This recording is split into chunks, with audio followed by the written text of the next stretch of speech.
The air inside the press briefing room was thick with anticipation. The smell of fresh ink from hastily scribbled notes blended with the slight musk of overworked reporters crammed into too many press conferences. Cameras perched on tripods, their red recording lights blinking steadily, waiting to capture something, anything, that would become tomorrow's headline. Caroline Leavitt sat at the podium, poised yet still.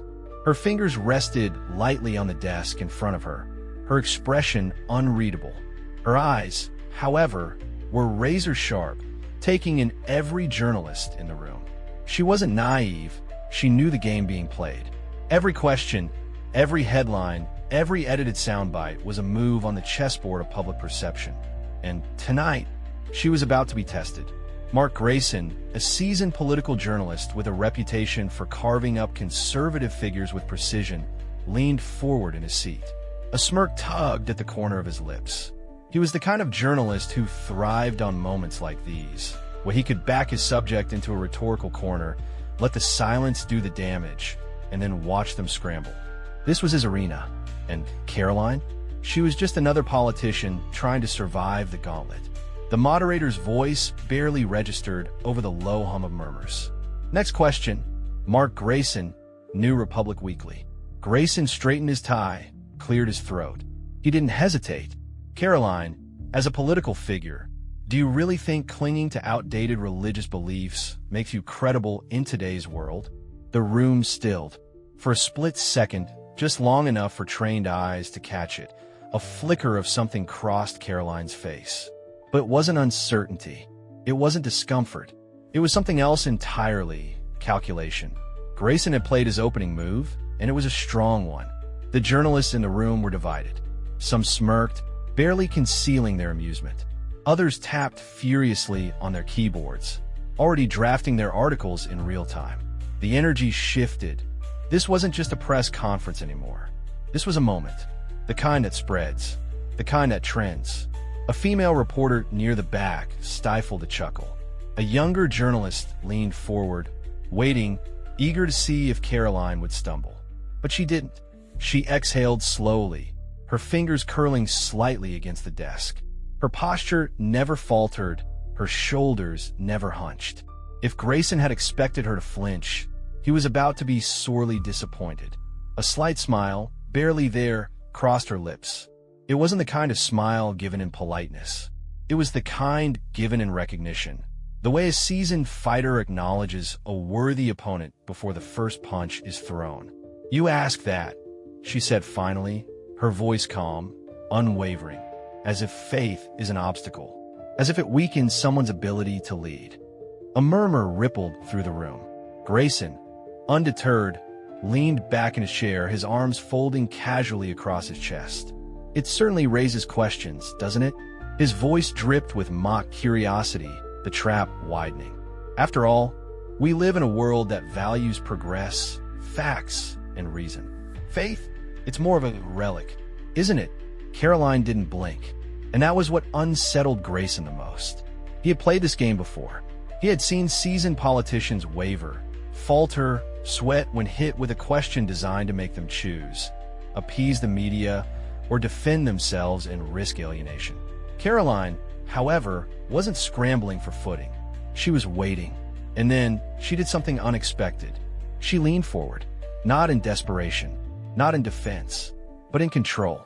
"Mark," she said, her voice smooth, deliberate, "do you believe in anything?" Silence. For the first time that evening, it wasn't Caroline who had been put on the spot. It was him. A pause stretched between them, thick as molasses.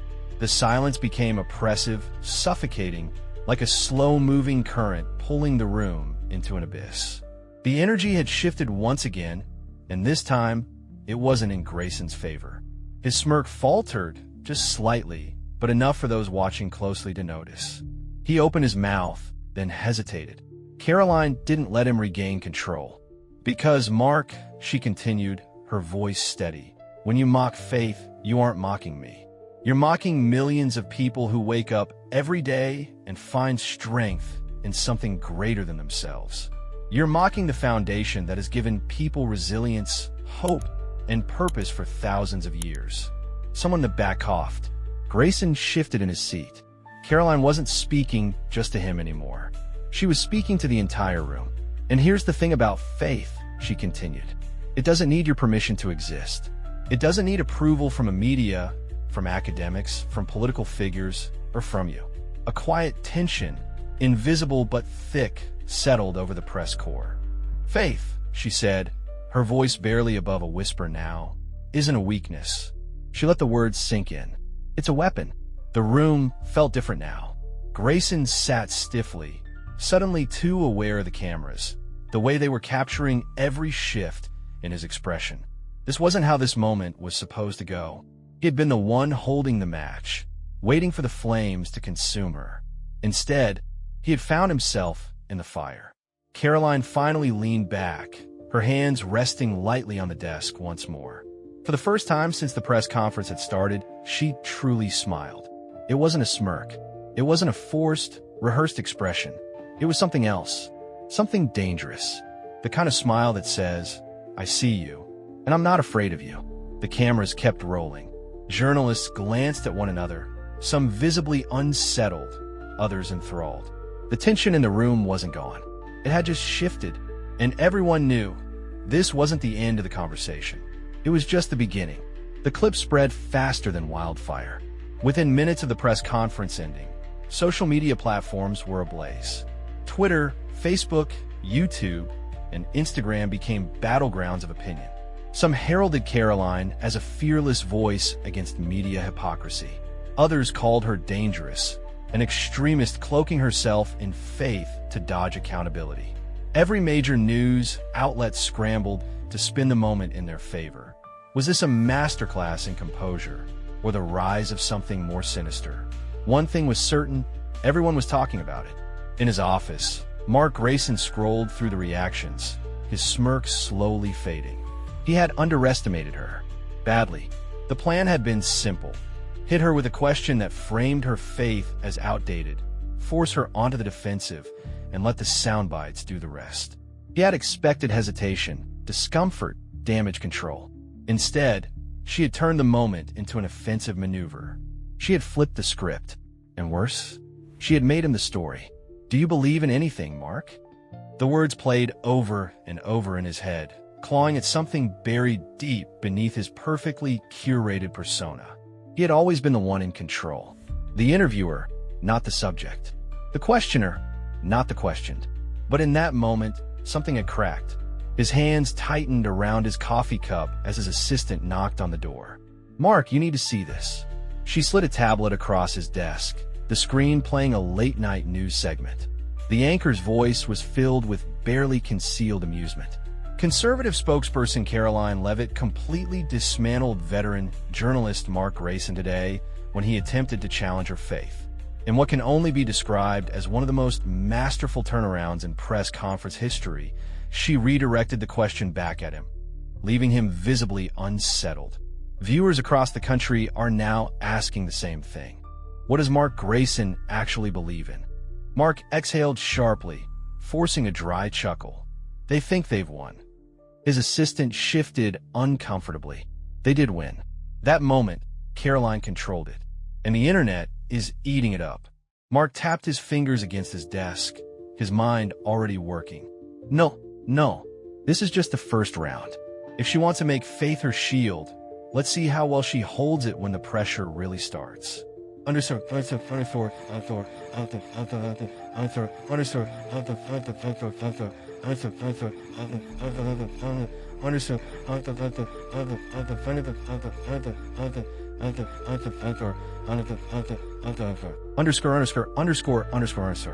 Meanwhile, Caroline sat in the dim light of her home, scrolling through the flood of messages on her phone. Some were supportive, filled with words of encouragement and pride. Others? Harsher, cruel, filled with accusations and venom. She knew this would happen. She had known the moment she spoke those words that they would come for her, not just with political arguments, but personal attacks. Faith isn't a weakness. It's a weapon. She had meant every word. But the weight of those words settled heavily on her now. A notification buzzed. A private message. The sender was anonymous, the words chilling in their simplicity. You don't belong here. Keep your faith out of our politics. You're dangerous." Caroline's breath hitched slightly, but she forced herself to breathe through it. Dangerous. That word again. They called anyone dangerous when they couldn't control them. She placed her phone face down on the table and leaned back, closing her eyes. The world had changed. There was a time when faith was something respected, even admired. But now it was mocked, dismissed, labeled as an obstacle to progress. She had spent years preparing for moments like this, but knowing it was coming didn't make it any easier. A distant memory surfaced. She was a little girl again, kneeling in church beside her grandmother. The smell of old wooden pews and candle wax filled the air. The warm, steady voice of the priest echoed through the stone walls. "Faith," her grandmother had whispered, "isn't just something you believe in. It's something you carry with you, even when it's heavy, even when people tell you to put it down." Caroline opened her eyes. She wasn't putting it down. Not now. Not ever.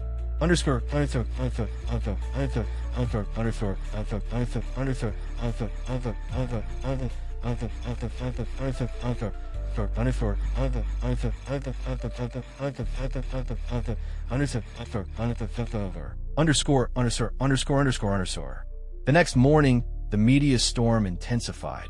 Mark had wasted no time. A string of op-eds appeared overnight, each dissecting Caroline's words with surgical precision. Caroline Leavitt's religious extremism should worry everyone. Weaponized faith?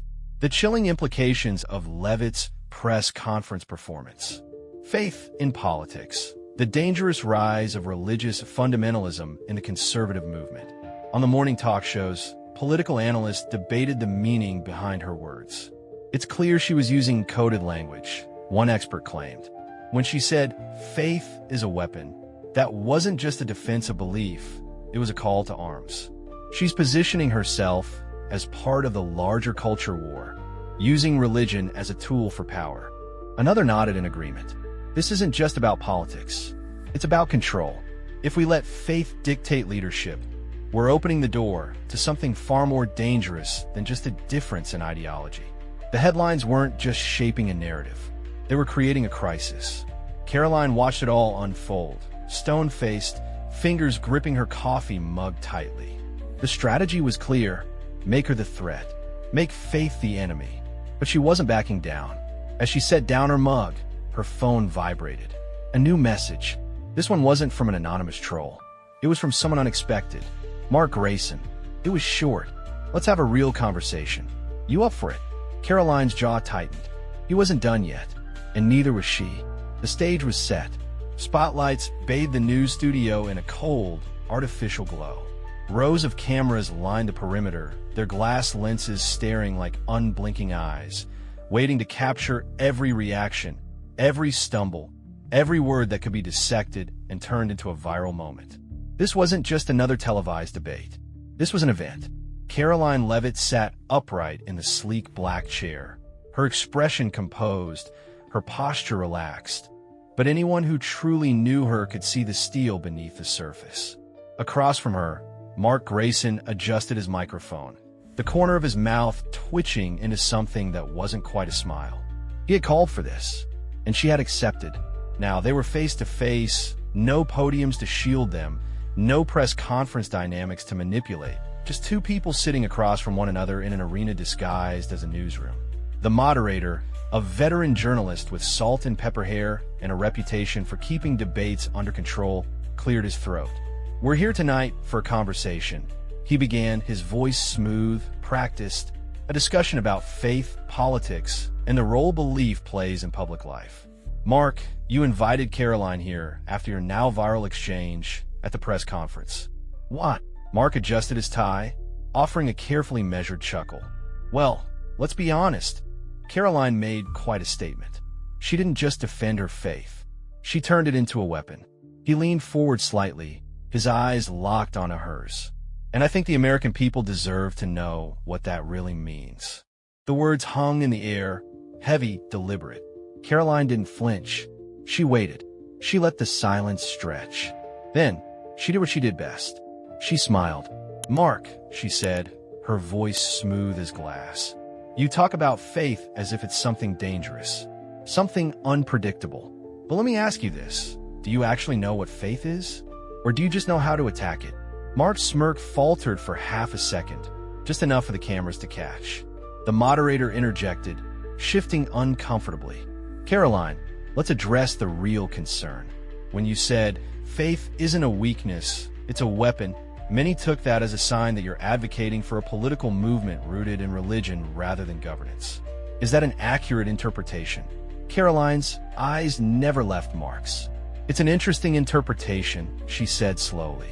But no, it's not accurate. And the fact that we're even having this conversation proves exactly why I said it. Mark raised an eyebrow. And why is that? Caroline leaned forward now, mirroring his stance. Because for years, faith was something respected. Even if you didn't believe, you understood that other people did. You didn't mock it. You didn't dismiss it. You certainly didn't call it dangerous. She let the words settle. But now, faith is treated like a liability. Like something to be explained away. Like something that makes a person less qualified to lead. And why? Because people like you decided that belief in something greater than yourself makes someone regressive. Mark's smile tightened. The moderator cleared his throat. But, Caroline, don't you think there's a difference between personal faith and the way it influences policy? The concern is that faith-driven leadership can lead to exclusion, discrimination, and... Caroline interrupted, raising a hand. So we're worried about discrimination now. She tilted her head slightly. Funny, because I don't remember anyone worrying about discrimination when conservative business owners were being forced out of work for their beliefs. I don't remember hearing about fairness when parents with faith-based values were labeled as extremists just for wanting a say in their kids' education. I don't recall any concern when Christian organizations were blacklisted from participating in public service because they wouldn't bow to ideological demands. The moderator opened his mouth to interject, but she wasn't done. You don't want faith removed from politics, she said, her voice sharper now. You just want certain faiths removed from politics. Because let's be honest, if I were sitting here talking about finding strength in spirituality rather than trusting in God, we wouldn't be having this conversation. Mark's jaw tightened. She had him, and he knew it. Meanwhile, outside the studio, the debate was being broadcast everywhere. Coffee shops, bars, newsrooms, and living rooms across the country were tuned in, watching the tension unfold in real time. Social media was already catching fire. Tweets poured in, some hailing Caroline as a warrior against media hypocrisy, others branding her as a right-wing fanatic doubling down on her dangerous rhetoric. The division was clear. Caroline wasn't just answering questions. She was shifting the entire narrative. Back in the studio, Mark exhaled through his nose, regaining his composure. Caroline, he said, his tone softer now, carefully chosen, you're very good at making this about victimhood, about conservatives being attacked. But let's talk about real history. Religion has always been used as a weapon. Crusades, colonialism, laws that have harmed marginalized communities. Maybe what people are really afraid of is history repeating itself. A beat of silence. Caroline nodded. I agree, she said simply. Mark blinked. The moderator shifted forward, sensing a turn. You do? Mark asked, his surprise evident. Caroline nodded again. Absolutely. Religion has been used for terrible things. People have manipulated faith to justify oppression, war, and corruption. It's wrong, and it should never be ignored. Mark opened his mouth, ready to pounce, but she wasn't finished. But here's what you don't get. Mark, she continued, her voice firm. Faith itself isn't the enemy. People who twist it, people who manipulate it for power, they are. She let the words settle. Faith isn't what's dangerous. Faith is what keeps people standing when the world wants to break them. Silence. A silence that wasn't empty. It was full of weight, full of truth. Mark swallowed. The moderator glanced between them, realizing that, for the first time in his career, he was witnessing something he couldn't neatly package into a segment. Caroline sat back, her expression unreadable. Mark's mind was racing. He needed to regain control. He needed a final move. And then he saw it. A file sitting on the desk beside him. A confidential report. A story. something damaging. He smirked. "Oh, Caroline," he said, shaking his head. "You talk about faith giving people strength. But tell me, what does faith do when you betray it?" Caroline's expression didn't change, but her fingers curled just slightly. Mark tapped the folder. "Because I have something here that tells me your faith isn't as pure as you claim it to be." The moderator stiffened. The energy in the room shifted. Caroline met Mark's gaze. Neither of them blinked. The folder sat between them like a live wire, thick with unspoken accusations, its weight far heavier than the paper it contained. The air inside the studio, once filled with controlled tension, now vibrated with an almost suffocating intensity. Every journalist in the control room, leaning forward in their seats, as if watching a courtroom verdict unfold. Mark Grayson's smirk barely concealed the thrill coursing through him. The scent of blood in the water, too, enticing for him to resist, his fingers tapping the edges of the folder like a countdown before detonation. Caroline Leavitt, however, remained motionless, her shoulders squared, her expression unreadable, her breathing slow and controlled as she absorbed the theatrics playing out before her. The cameras zoomed in closer, their operators sensing something monumental, something headline-worthy, something designed to explode across social media and redefine the entire debate before it even ended. She didn't move, didn't flinch, didn't even blink, her hands resting gently on the smooth surface of the table, her gaze locked onto Mark's as if challenging him to finally make his move. Mark exhaled dramatically, shaking his head, the condescension in his voice thick enough to drown out the quiet murmurs from the crew behind the scenes, the stage lights reflecting off his neatly pressed suit. "Caroline, it's one thing to talk about faith as if it's a guiding force, something that strengthens people, something that keeps them standing when the world knocks them down." He began, his voice dropping into that slow, deliberate cadence that seasoned journalists used when they wanted the audience to lean in. "But faith isn't just words, isn't just something you claim when it's convenient, isn't just a shield you hold up when people start asking uncomfortable questions." He paused, his fingers sliding over the top of the folder, his eyes scanning the audience as if savoring the moment before his revelation, stretching the suspense to its breaking point. "Faith is supposed to be something lived," he continued, his gaze flicking back to Caroline's, his smirk widening just slightly, the words coming softer, more controlled, more dangerous now.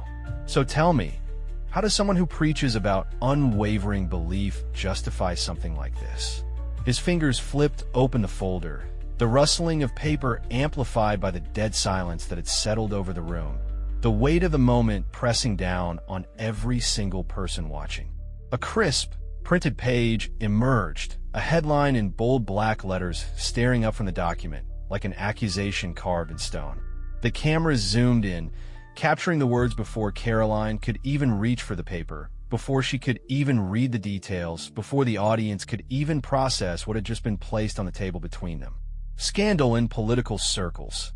Caroline Leavitt accused of ethical violation during early campaign years. The words burned into the screen, projected into millions of households, dissected in real time by viewers who had only moments ago been captivated by the ideological debate, now suddenly shifting their focus to something far more salacious. Mark sat back in his chair, folding his arms across his chest, his smirk deepening as he waited for the reaction, waited for the fallout, waited for the moment he had been carefully orchestrating from the very beginning. For the first time that evening, a shift flickered in Caroline's expression, subtle but undeniable, something deeper than frustration, something closer to disappointment, something dangerously close to disgust. She inhaled slowly, her fingers lifting the document, her eyes scanning the lines of text, absorbing the carefully worded accusations, the twisted distortions of past events, the manufactured controversy designed to cripple her credibility at the height of her momentum.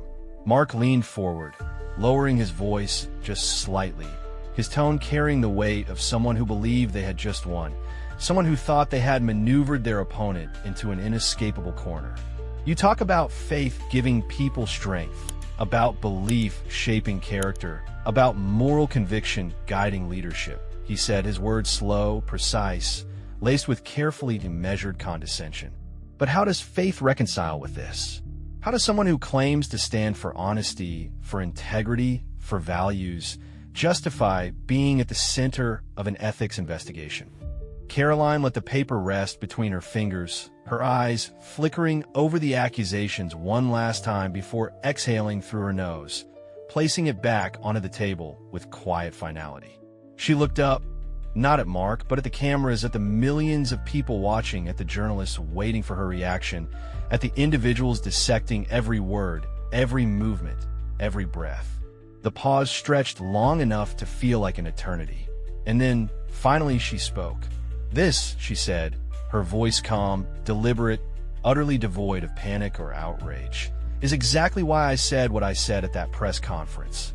A ripple went through the room, small but undeniable, as if the weight of her words had unsettled something in the air itself. Mark's smirk faltered, just slightly, just for a fraction of a second, as if he hadn't expected that response, as if he had been waiting for defensiveness, for scrambling, for something predictable. But Caroline was never predictable. "This is what happens when faith makes people uncomfortable," she continued, her voice steady, unwavering, completely unshaken by the so-called revelation sitting between them. "You see, when someone dares to stand up and say they believe in something greater than politics, greater than approval ratings, greater than media narratives, this is how they're punished."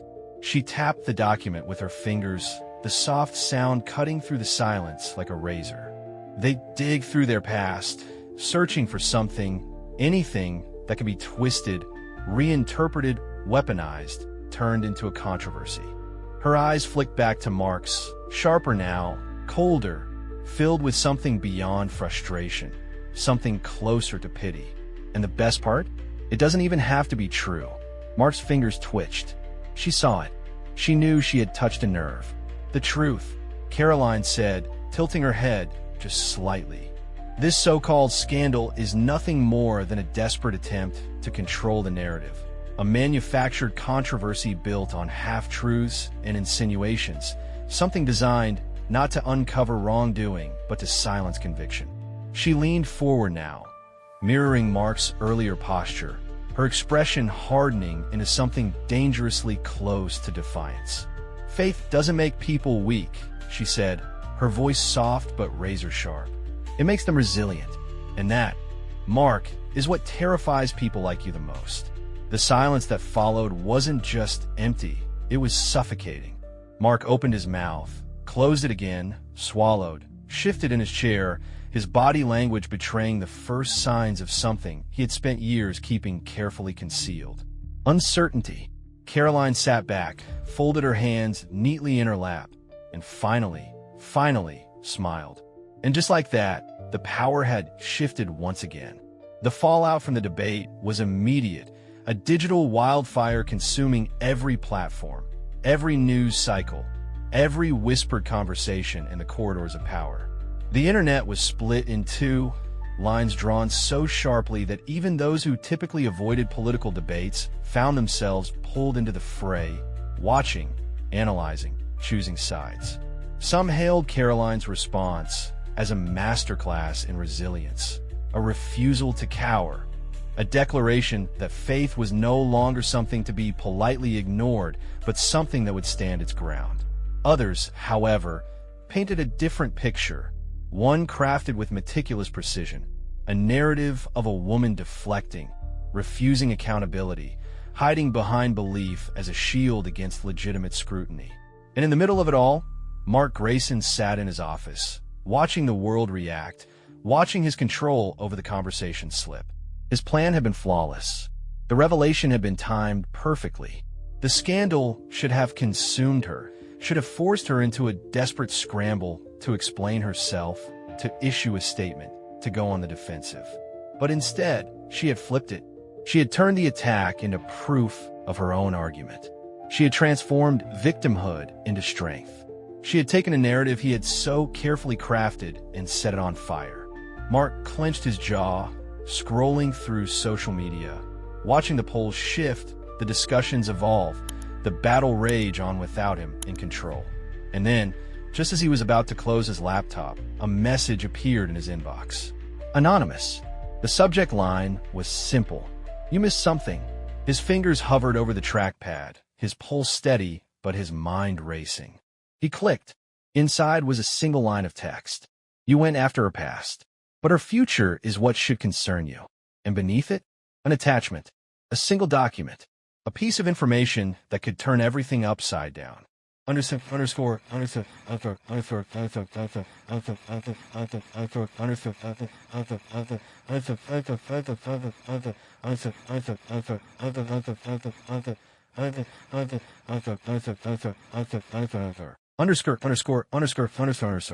Meanwhile, in a quiet office across town, Caroline sat in silence, listening to the voice on the other end of the phone.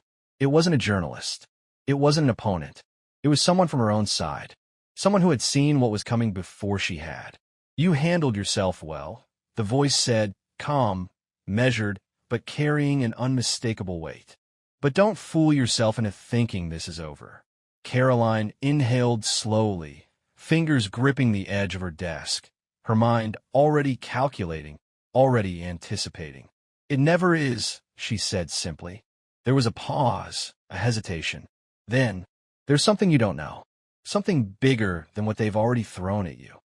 Caroline closed her eyes briefly, steeling herself. What is it? Another pause. Then the voice spoke again, slower this time, carefully. They aren't just trying to discredit you. A breath. They're trying to destroy you.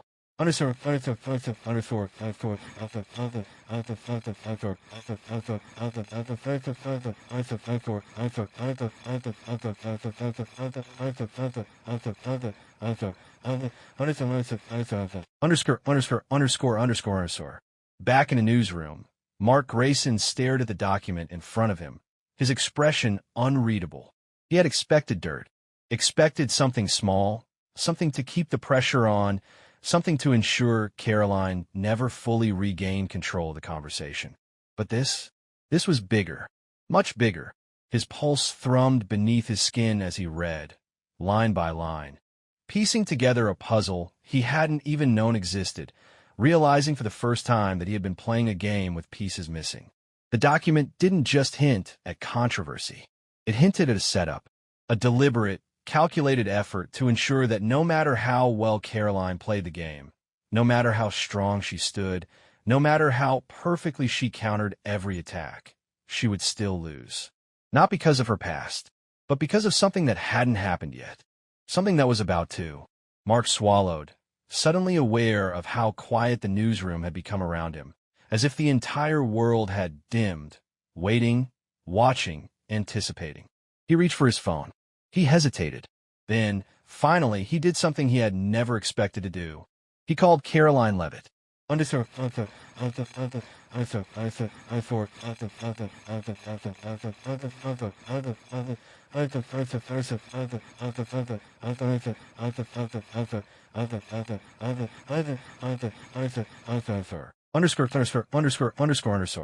In her office, Caroline's phone buzzed.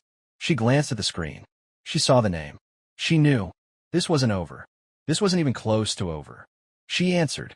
Neither of them spoke right away. Then, finally, Mark exhaled. You need to see what I just saw. Caroline's fingers tightened around the phone. Her voice was steady, but there was something else beneath it now. Not just defiance. Not just resolve. Something sharper. Something colder. Then send it, she said. And in that moment, both of them understood. They were no longer enemies in a war of narratives. They were two people standing on the edge of something neither of them controlled. And the next move? It wasn't theirs to make.